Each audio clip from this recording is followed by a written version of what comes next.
আজকে আমি শেয়ার করব এগ কারি রেসিপি। সেই জন্য আলুগুলোকে প্রথমে সিদ্ধ করে নিলাম, এর সঙ্গে ডিমও দিয়ে দিলাম সিদ্ধ হওয়ার জন্য।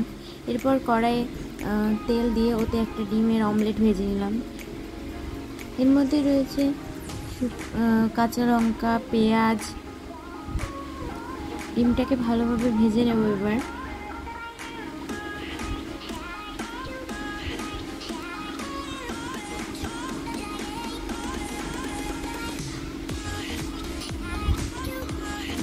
ডিমটা আমার অনেকটা ভাজাই হয়ে গেছে, সেই জন্য আমি এইটাকে একটু পাটিসাপটার শেপে ভেজে তুলে নিচ্ছি।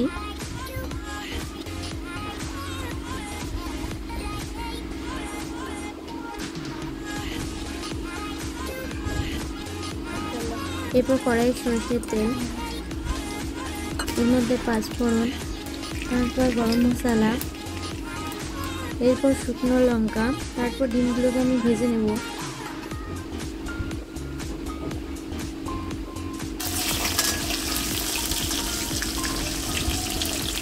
ডিমগুলো আমার ভাজা হয়ে গেছে, সেই জন্য আমি পেঁয়াজ কুচি দিয়ে দিলাম।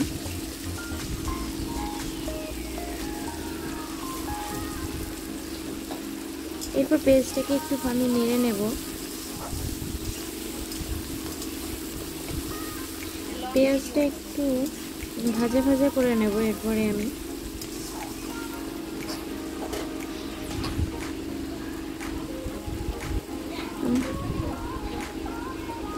একটু কাঁচা লঙ্কা দিয়ে দেব।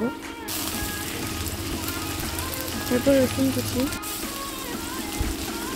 দিয়ে এগুলোকে একটু ভেজে নেব। একটু 5 মিনিট একটু ভালো করে ভেজে নেব আমি।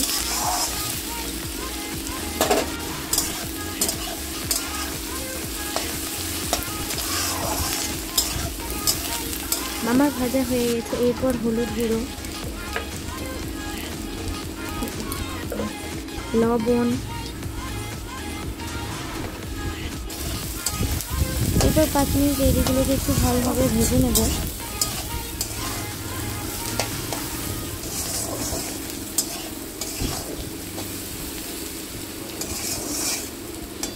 আমার অলমোস্ট ভাজা হয়ে গিয়েছে। এরপর শুকনো লঙ্কা দিয়ে দেব, শুকনো লঙ্কার গুঁড়ো,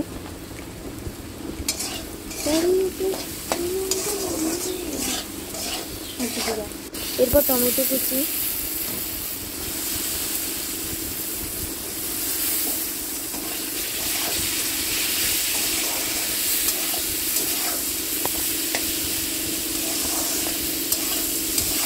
টমেটো কুচি দিয়ে আমি কিছুক্ষণ ভালোভাবে এটাকে ভেজে নেব। এরপর আদা জিরা বাটা,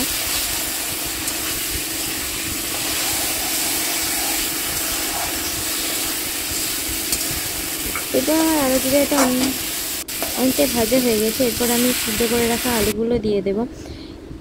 এর মধ্যে মিট মশলা দিয়ে কিছুক্ষণ আমি নেড়ে নেব। তারপর ভালোভাবে এইটাকে কষিয়ে নেব।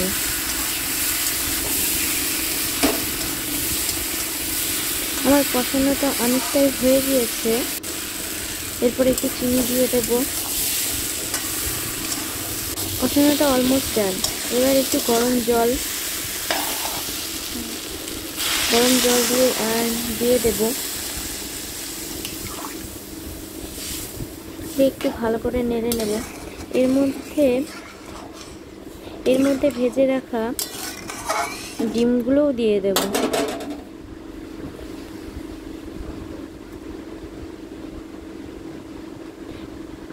দিয়ে এইগুলিকে ভালোভাবে ঢাকনা দিয়ে রেখে দেব।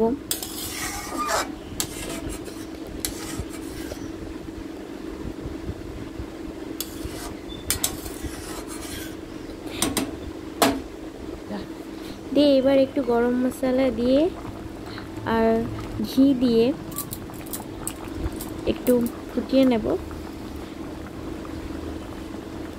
দিয়ে নামিয়ে নেব। তাহলেই আমাদের ডিমের রেসিপি কমপ্লিট। Thank you. ভিডিওটা ভালো লাগলে লাইক, সাবস্ক্রাইব, কমেন্ট করবেন অবশ্যই।